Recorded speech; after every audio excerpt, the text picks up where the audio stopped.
who's really in control of your life? Are you in complete control of your life?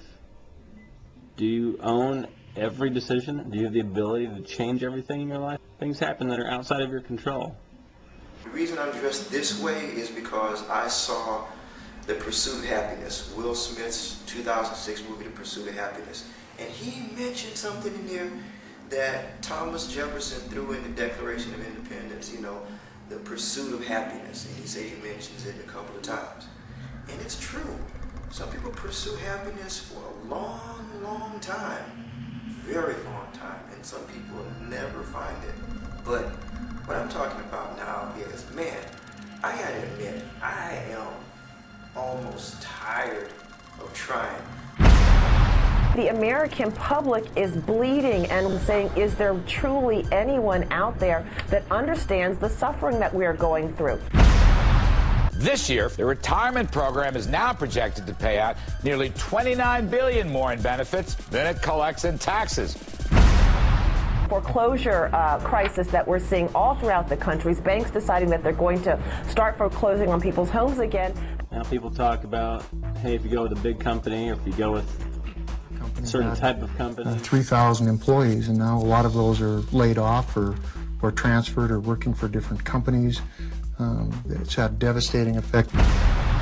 You look at the numbers that Tom is talking about and that we're all seeing across the country. Unemployment is, through the roof. This has to have a major impact on consumers and the economy. Okay, we can't make this stuff up. They're killing us. They're killing us. I'm out of work. I don't know how I'm going to afford to live. For over 20 years, Social Security collected more money in payroll taxes than it paid out in benefits, but not anymore. And many of the retirees are wondering whether their pension benefits are secure. Their savings are certainly not secure, and there's a lot of uncertainty. So, thinking about job security? Jack Timmer, who worked for 27 years and retired 2 years ago, lost $350,000 in his 401k. Timmer had to hang up his fishing pole and return to work. He now makes minimum wage driving and loading trucks for a... What do you do if you lose your job? I've lost a job before. People work in the 9-to-5 world and feel a sense of security from that and don't want to venture out on their own because they don't want to lose that security, are really laboring under an illusion. Yeah, there really is no such thing as job security. I don't care who you are. Don't worry about me. Someday you road skinners will all be saying Joe Fabini's a good guy to work for. And I will be. No doubt about that, kid. But me? I'll take the salary and let someone else have the worry.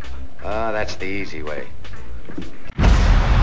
There's no real security when you are working for somebody else. When somebody else sets your pay, when somebody else sets your hours, when somebody else even decides whether or not you continue working there. Now, but we don't see that as something brought by our education into our everyday conduct.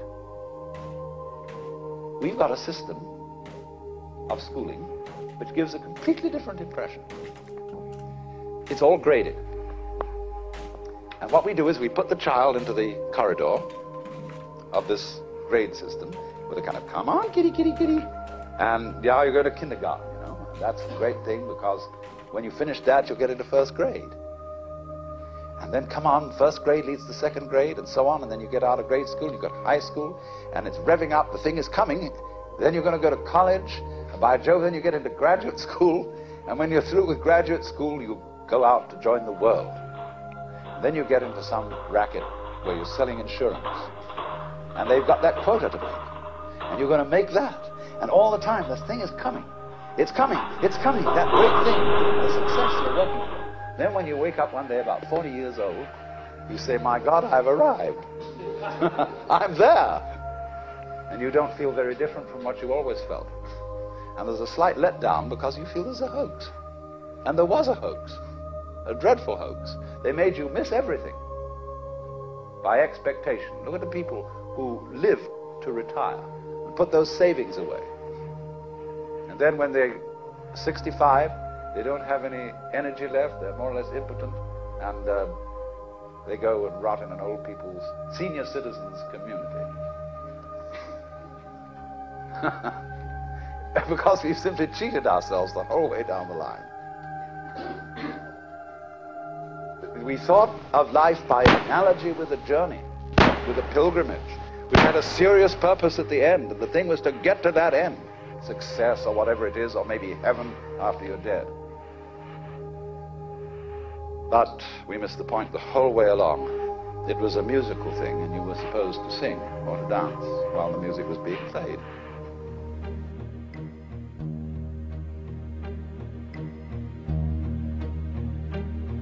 In an increasingly flat world, to coin the phrase of economist Thomas Friedman, the 9-to-5 attitude is already obsolete.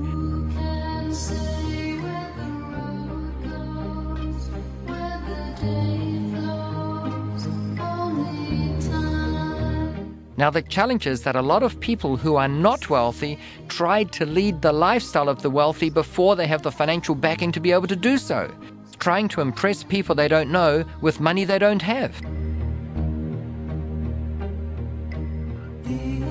Value this time in your life, kids, because this is the time in your life when you still have your choices. And it goes by so fast. When you're a teenager, you think you can do anything, and you do. Your 20s are a blur. 30s, you raise your family, you make a little money, and you think to yourself, what happened to my 20s? 40s, you grow a little pot belly, you grow another chin. The music starts to get too loud. One of your old girlfriends from high school becomes a grandmother. 50s, you have a minor surgery. You'll call it a procedure, but it's a surgery.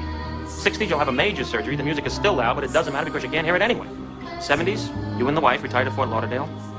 Start eating dinner at 2 o'clock in the afternoon. You have lunch around 10, breakfast the night before. Spend most of your time wandering around malls looking for the ultimate soft yogurt and muttering, how come the kids don't call? How come the kids don't call? In the 80s, you'll have a major stroke. You end up battling with some Jamaican nurse who your wife can't stand, but who you call mama. Any questions? Your few freedoms are preserved because they are profitable to your owners.